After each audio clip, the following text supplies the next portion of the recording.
Good morning, everyone. Z here, back with another bit of Total War 3 Kingdoms news. I know, it's Tuesday, not Thursday. Bit unusual, but I just can't resist. So this is going to be a longer video because we're looking at the gameplay reveal for Records mode. Historical mode, we're finally getting to take a look at it. This is the first time we're being shown what the historical mode is going to look like for Three Kingdoms, which is really exciting. And there's a couple things I'm hoping for, mainly really the only thing that's grabbing me that I think I need is longer battles, which is the complaint I've heard about Romance a lot, that the battles are too short, they're too quick. You don't really have a chance to get into it. But enough talk from me, enough talk. Let's take a look at what we've got. Welcome to this record mode let's play for Total War 3 Kingdoms. This video will highlight some of the differences between the two game modes, Records and Romance, which you choose from at the start of a campaign. We're going to jump into the Records mode campaign, playing as Zan, and we're 150 turns in. Quite a lot has gone on since the breakup of the coalition, so before we get stuck into the battle, let's have a look and see what we've achieved so far. It's autumn in the year 220 CE. 30 years since the Han lost its grip. I like that we're seeing late game, trade agreements late and vassals, game. And because we have a non-aggression pact with Liu Bei, we don't need to spend it all on securing our borders, which has allowed us to save up some cash. We'll need this cash in our supply when we start making our power plays for Emperor. Now, let's look at our vassals. First, the Duchy of Song, previously Yuan Shao, has been our vassal for a while and is now weak since his death and his son is yet to come of age. We've expanded and surrounded this territory, making up the north of China, using the Yellow River as a border between us and Liu Bei, who now claims his lands as the Kingdom of Shuhan. Our other vassal is Han Zhong, who recently pledged his allegiance to us after a short war which forced him to bend the knee. If we head down to the campaign map, we can see Zan on the border of our territory neighbouring Ma Chao, son of the now deceased Ma Teng. We are within touching distance of the toolmaker resource of Anding, our first target, though Ma Chao's forces lie in wait, ready to reinforce. This battle will be tough, but we can take it, especially considering the characters we have in our force and the ancillaries they bring to the fold. Zan wields the strategies of the warring states, gifting his entire army guerrilla deployment. This will allow us to rush in on the garrison army, avoiding some of the tower fire on our approach. Next, we need to equip the stone archer to our strategist, Jiang Wudai. This will give 10% extra ammunition to all the archers in our army, giving a slew of extra bolts for our repeater crossbowmen, which could prove crucial to our victory. Let's make our move toward the resource. Do not yield! Be unrelenting! We can see that the garrison force numbers at around 960, though their ranks are made up of mainly militia. They should be relatively easy for us to crush. Ma Chao, however, has much higher tier units, as well as being a more than capable warrior himself, so we will need to prepare for his reinforcements. Let's jump right into the battle. First things first, let's take a look at the map. This battle will take place in a toolmaker resource map, one of the many different types of resource maps in Total War 3 Kingdoms, all featuring unique geography. I love this. I love that towns have their own maps. So we'll need to get through those gates as quickly as possible. Now to our army. We have a well-balanced force here with 2 units of axe bands, providing good flanking ability, and 4 Jian sword guards, who will act as our front line for Zhao Yun's retinue. Zan himself brings our shock cavalry, as well as 3 units of G infantry, which will help us take down Ma Chao's unique cavalry. Our strategist, Jiang Wudai, has brought 2 units of archers, 2 units of repeater crossbowmen, and 2 white horse fellows, skirmisher cavalry unique to Zan's faction. Zan himself was known far and wide for his white horses, which famously kept the Mongols from attacking the north. Taking a closer look at the horsemen in his retinue, we can see that they all ride these famous white horses into battle. So here we are on the battlefield, and we can see that a storm has fallen on this toolmaker resource. Straight ahead of us we have these arrow towers, which will be our entry for our main forces. In the centre of the map, we have a capture point. This will provide a huge morale boost to our forces if we take it, so the enemy will try to defend this. Okay. First things first, we're going to move Zan and the rest of our cavalry to that right flank. They're going to try and flank round this right side so we can break in as quickly as we can. We're going to get our axe band men and put them on the left side to spread that enemy force a bit thinner. And we're going to get the bulk of our forces and face them towards this central tower, utilising our guerrilla deployment here, which is available from the ancillary we have equipped on Zan, and moving the whole army within touching distance of the enemy. This is perfect! Perfection. Our men fighting on that left flank, and we're going to charge our cavalry as fast as they can into that swordsman unit there. This is perfect. Look at this. As you can see, everyone's in walk mode. That's on by default for me, and that's just so that we can save stamina for fighting, as the units will be less effective the more tired they are, and this has much more of an impact on record. Like in every historical title. Good. Good. As you can see, the range of fire for these repeated And if the crossbowmen battles is quite take short, longer, so we're going to move them up on the hill here to get a bit of a flank. exhaustion will and actually shoot mean into the something. side of these units that are defending this tower. So we're going to get our axemanmen charging on that left flank and get our swordsmen charging through the middle. Simultaneously, obviously our cavalry are now hitting this right flank and are going to melt right through those sword militia. Woo!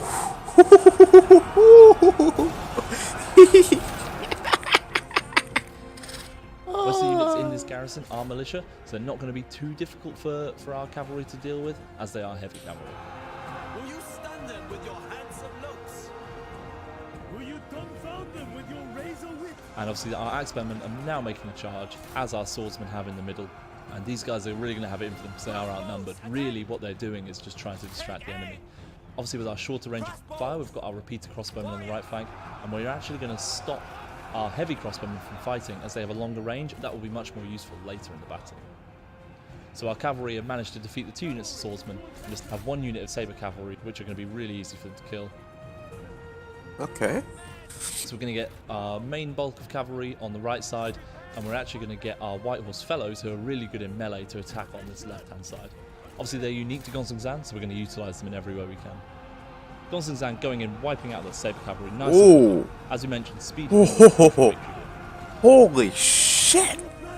They melted! Come on, surely you can do better. That was amazing! Made is sharper than your wit.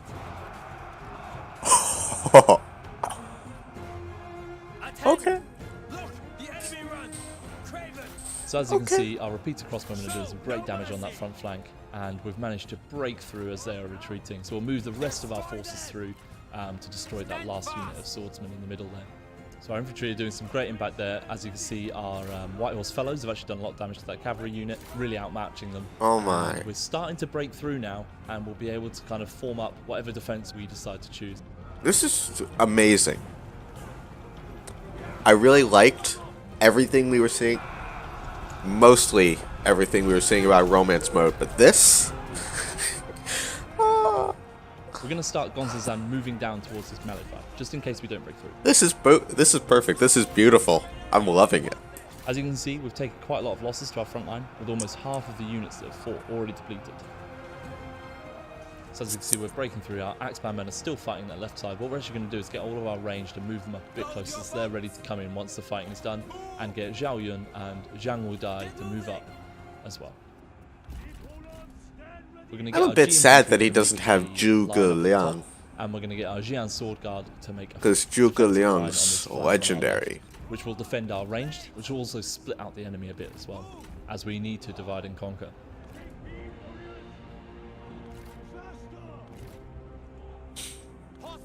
We're going to move our ranged units into the settlement now, so they can begin firing and line up our men on this left side. Get moving! March, warriors! Let's get our archers moving into the settlement to join the rest of our units, who are now lining up and taking their defensive positions, ensuring we have secure flanks. Swords! Swords drawn! So one problem I'm seeing is I really don't like Gonzang and the rest of our cavalry are walking to the back of our defense here, the ensuring banners over their being in walk heads. mode doesn't recover as quickly as standing still, but will improve it slightly. Just these circular icons. They Now, don't what have we any do heart actually or is soul. Get our White Horse Fellows and move them up round and try and get a flank on the infantry, Which is that a are pity. coming in with Ma Chao's army. We are also going to put our Ji infantry into spear wall formation and our Jian sword guard into shield wall formation.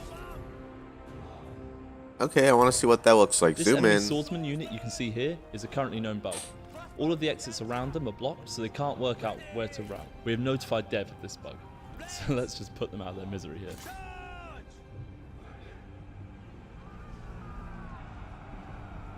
Your best is not good Okay, enough. but see, the flags that they're holding, those are very cool Zhang Ling and flags. Zhang Wudai giving each other some fighting talk there. Even What's though not warriors were cool killed is in just the records, they're green still interacting with circles each other. of this is a horse White archer. Fellows are just This firing is at some crossbow. numbers, This still is a recruiting. All you do is swordsman. move This them is a up spearman. around the top here, as I said, to try and get a flank on. Where's the heart? There's no heart and As we soul can in see here, that. Gonzingzan is very tired. He's had his fair share of fighting already today, but he's not done yet. So we're going to stop them moving and get them to recover some. Minor quibble. Now the unit has rallied and the AI is pulling it back to regroup with other units. We can reform our line into shield wall formation. And we've got the nice little bit of a rock face which is defending the centre between these two lines of infantry we've got set up. We can now see the infantry are starting to make their way through up the top of the map if you look at the top of the screen. And we'll move our range a little bit closer and see what they can do. Obviously the Axebandmen are taking a lot of losses and we can't really get to them, so they are a bit of a lost cause. What we're going to do is we're going to get our ranged units to give a bit of supporting fire. But these flags, okay, the ones they're actually holding on the units, that's cool. And now these White Horse I Fellows just are don't starting to take a bit understand of damage, why so we're gonna we put them in can't loose formation, have which is obviously going to reduce the amount of all damage of they them. take and hopefully mean they can get a bit of a chance. How their the to unit crossbow flags to look step like it that. back. Now, Gonzingzan and his cavalry, they're now very tired, so they're getting there. They're getting on the road to recovery. We'll just keep an eye on them and we'll use them momentarily. These Axebandmen do a great job at defending that corner. The cavalry is still recovering, and the more we wait, the more impactful they'll be when we find our moment to use them. The rest of our forces are in a good position, but that's only because our White Horse Fellows have drawn all the ranged fire away. We will need to start moving up soon. Our men flee the battlefield. It's really not looking good for these fellows.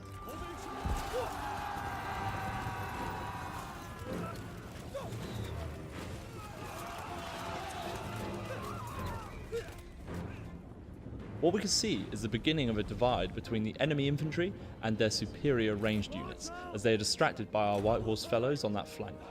So what we're going to do is move our G infantry up to create a safe pathway for the rest of our cavalry to move around and flank their units. The G infantry will prevent any of their infantry from blocking our move here, and we will put them into spear wall formation too, to make them stronger. Our White Horse Fellows have managed to do a tiny bit of damage there, but overall their biggest player in this battle has been distracting Ma Chao's ranged units. Our men flee the battlefield. Okay. So our ranged units have now used up a lot of ammunition, but what it has meant is those Axeband units have actually managed to make it through. We're going to try and get one little charge off and try and just see what damage they can do, but unfortunately it looks like the arrow towers there are going to wipe out the remainder of that unit. So let's just try and get a bit of fire on the strategist that has just accidentally walked into our range. You are weak. Your words are as pathetic as you are. So they're still pretty tired, these units here. But we'll get them moving faster as we need to utilise this exposed flank. So we'll move Zhang Wudai up a little bit and we'll use the rest of this ammo with these guys to just get some damage into that cavalry. And they're now in range of our repeater crossbowmen as well, which is great.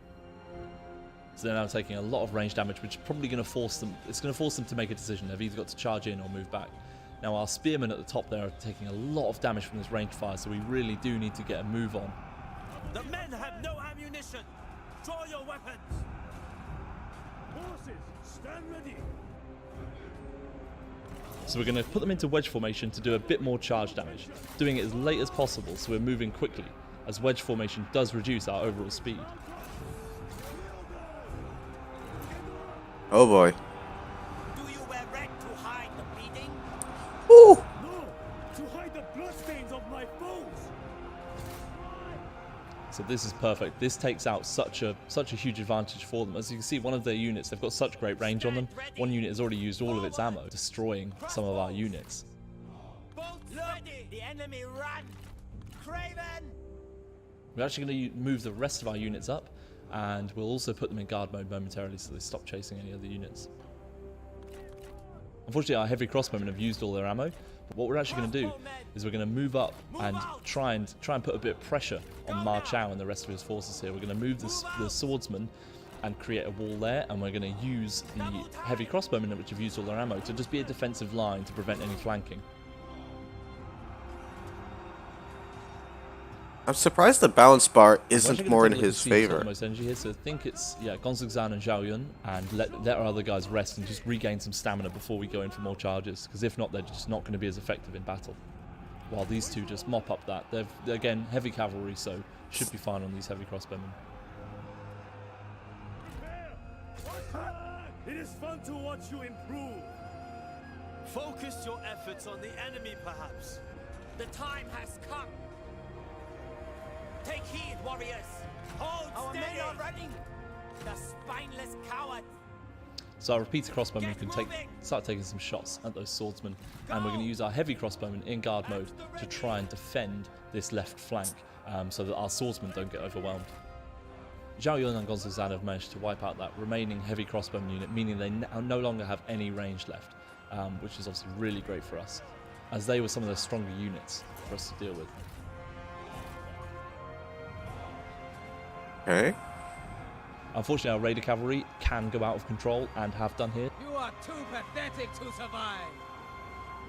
I will crush you for this insult. And they are just charging towards the nearest enemy, which happens to be the swordsman, which isn't the worst engagement, but obviously we'd much rather keep our men in file, really. Look, the enemy run. Craven, quarrels. March now.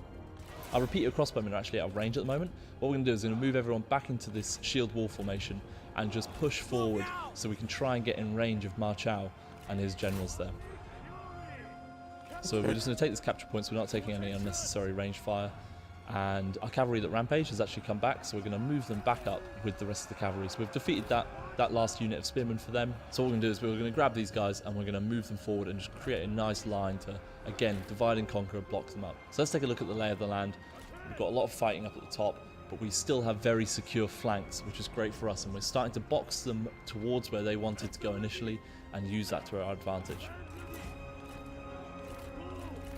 Just like that. We're just going to move our cavalry out of there so we can fight as a group rather than alone. Prepare. Crossbows, attend. Ha! Okay. So our repeater crossbowmen managed to just get a few volleys off there, but won't do too much damage. Now what we're going to do, this swordsman unit has quickly exposed itself. We're going to see if we can do some damage to it, see if we can kill it just before these spearmen get here. They're going to need a bit of help from the rest of the cavalry to try and get through as quick as we can before this bunch of spearmen manage to make it up to us. Just trying to divide and conquer these groups, really, because we're overwhelmed by the enemy forces, so we can't really win if they're all bunched up together. We're just trying to divide and conquer these groups. We're heavily outnumbered in this battle, so splitting them out, we improve our chances of winning. The enemy unit flees. What cowards!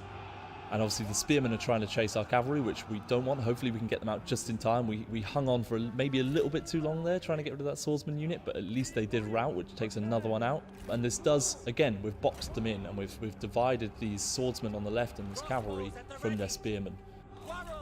Ma Chao has now had to make the decision to move in, so obviously we've got our swordsman. He's riding into the swordsmen, which do have a charge resistance buff because they're in that shield wall formation.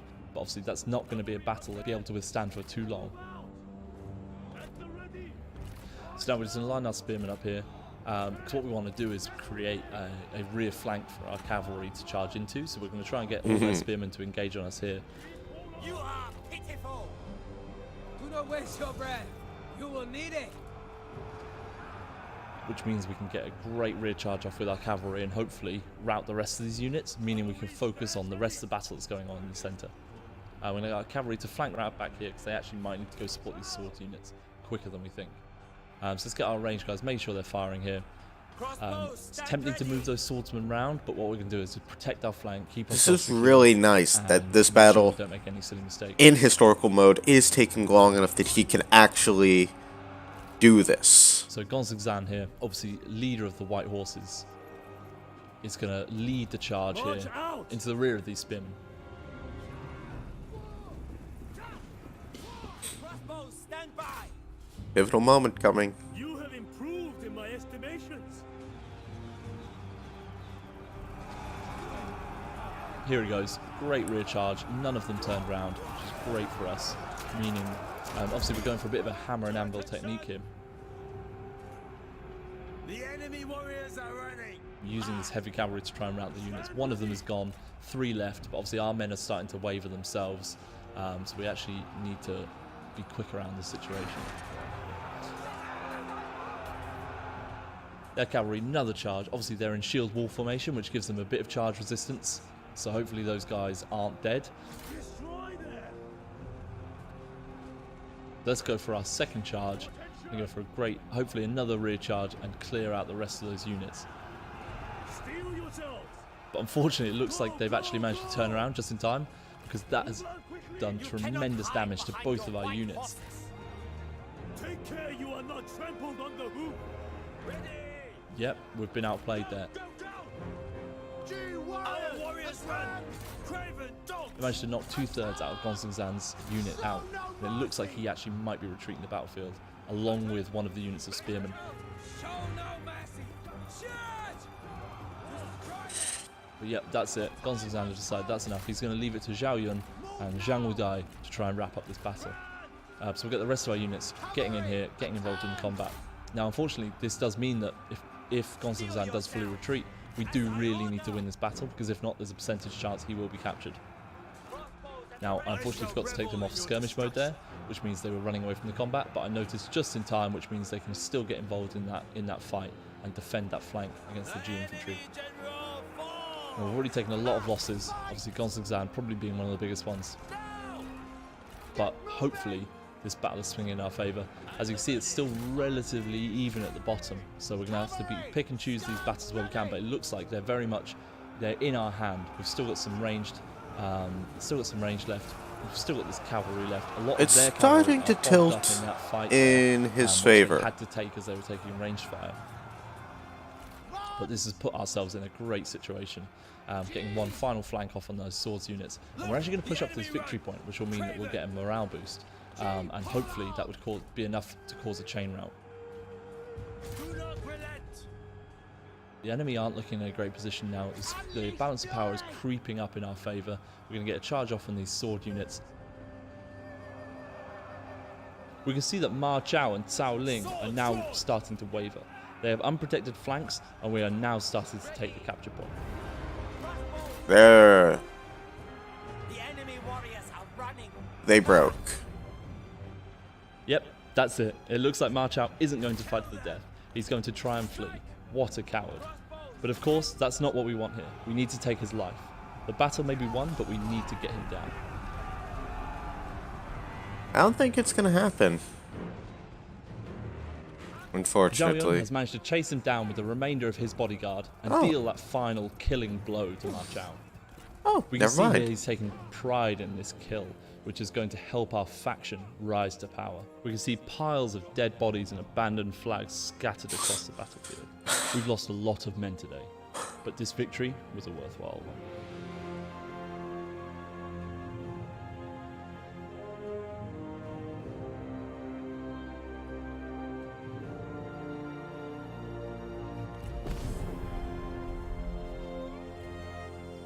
They are surplus.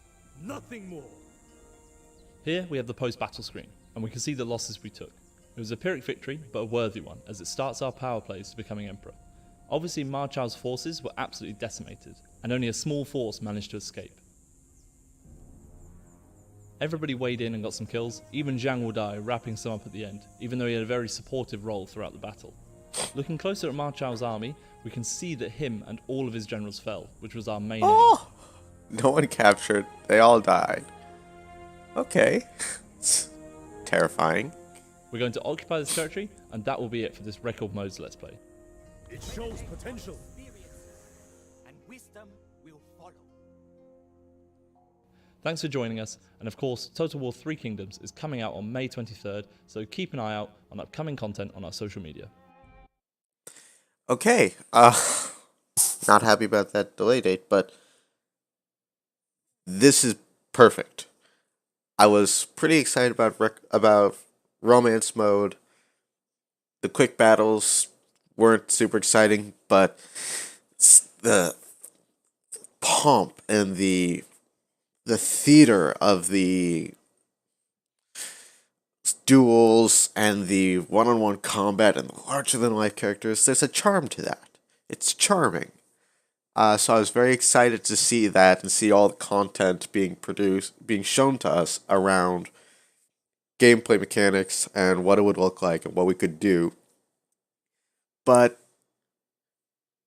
I'm a historical guy, so records mode, this classical Total War experience, is very much my my bread and butter.